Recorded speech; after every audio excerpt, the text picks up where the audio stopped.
I just heard it getting louder, and like I said, I've lived in this area a long time. You get kind of where you don't pay attention to stuff unless it's out of the norm, and it started getting so loud that I knew that that was not right, and before I could even react to it, it hit.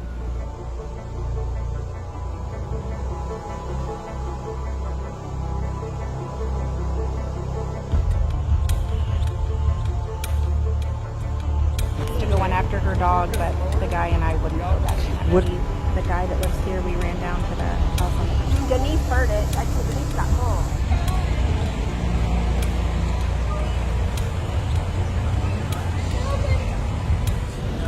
It's mind-boggling. You don't even. It's a war zone. It's not even a house. Mike, one of the eyewitnesses, he had told them, they said that they pulled her out through a window. She had burns on her face, but yeah. Sorry, say that again.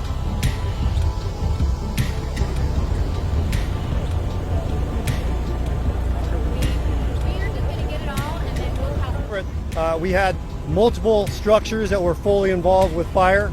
We had an aircraft that has confirmed, a portion of the aircraft confirmed crash in the back of one of the homes. We also had multiple vehicles on fire, including a large box truck that is right across the street.